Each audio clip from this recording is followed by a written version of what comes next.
Okay, what about The Last Temptation? I love this movie. It is such a shock fest. It has such an ability to outrage piety. Not that I want to make people uncomfortable, but I want to comfort the afflicted in the manner of a Zen slap, which you get throughout this whole thing. Now, some biblicists wouldn't like it because it takes liberty with the story, which it plainly says. It's sort of doing its own thing, both in the Nikos Kazantzakis novel, which is sublime, and the Paul Schrader movie script, which is great in its own right. It's plain that this is a modern gospel. It's not supposed to be a slavish rendering of ancient texts. And yet, the movie is by far the most orthodox treatment of Jesus of any movie ever made. I find it, in a way, it's not surprising that unimaginative people thought it was so blasphemous. But it's a shame because theologically, well, for one thing, they even accept the virgin birth. If you look in the novel, they don't really get into that in the movie, but they say that Mary was impregnated by an angel and so on and so forth. They've got Jesus doing miracles. He raises a rotting Lazarus from the dead. He heals these people and so forth. They're not cheating on the miracles. They're not explaining them away in rationalistic terms. But the incarnation, they actually, this movie has true theological relevance because it's the only one that takes seriously the Orthodox Christology, that Jesus, though a genuine human being, was also God. Because it shows that this would not be easy to accept.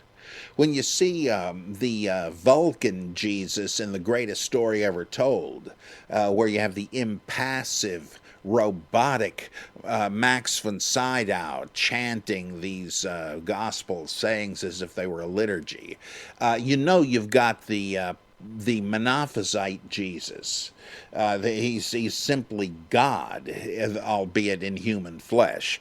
But human personality and such, no, not really. In the Franco Zeffirelli Jesus of Nazareth, you have somebody who is the human prophet. It doesn't really occur to you that the guy is God, even though they beef up the Patripassianism of John. I and the Father are one and the same, it says. On the whole, Jesus is simply a wise sage in that movie. Or forget Pasolini's Gospel According to Matthew, where Jesus is just some guy in a bed sheet yelling at the camera gospel quotes. Oh, what a terrible piece of junk that is. Let's see. But in this one, they actually, both Kazantzakis and Schrader, actually sit down and say, now, what would it be like if you were a true human being and began to hear voices and so forth saying that you were God? This is a great scene where Jesus is talking to this Essene monk who sees his divine destiny and is encouraging him to follow it. And Jesus says, oh, no, I'm a sinner. I'm a blasphemer. He says, I've got Satan talking to me. Voices say, you're not the Son of Man. You're the Son of God. And more, you are God. And so forth. Well, the guy doesn't really know what to make of that, but kind of shrugs it off. He says, do you love mankind? And Jesus says, I pity men. And so on and so on. It is great, but the point is, Jesus freaks out. I am God? Oh, God forbid. If voices are telling me this, it's got to be Satan. And he's trying to fight the possession fits that he has, where the Spirit of God impinges on him, and he becomes an ascetic. He's whipping himself and so on, because it's not easy to take this knowledge. I mean, you must be insane, mustn't you? Well, eventually he's able to assimilate it. This is the only instance I have ever seen of anybody making Orthodox Christology plausible, and it does. But people thought that was heresy because they're not really Orthodox Christians. They're Apollinarians or they're Docetists or something. They don't really believe Jesus had more than a human scuba diving suit on, like Captain Atom in the comics, who's really a nuclear-powered energy being who wears a containment suit. And if it's breached, kaboom, there's a nuclear explosion. That's kind of what they think of as Jesus being. He's really a spirit in a containment suit. But The Last Temptation shows a guy who is God and man. It's amazing stuff. Finally, what about the horror that people had about the sex element in The Last Temptation, which is not explicit, really? Jesus married Mary Magdalene? Well, Martin Luther thought that. I mean, that doesn't make it orthodox, but the point is that's the biggest cheat of this ridiculous novel, The Da Vinci Code. Oh, if we found out that Jesus was married, that would show he was a human being and not a god who was just masquerading as a human. Pal, I got news for you. That's not Orthodox Christology. There is no reason the human Jesus couldn't have been married. In fact, some people argue that he was, I think groundlessly, but it shouldn't be theologically objectionable. I mean, it does raise odd questions. If Jesus had sons and daughters with Mary Magdalene, or whoever he was married to, would they be demigods, like Hercules or Perseus? Good question.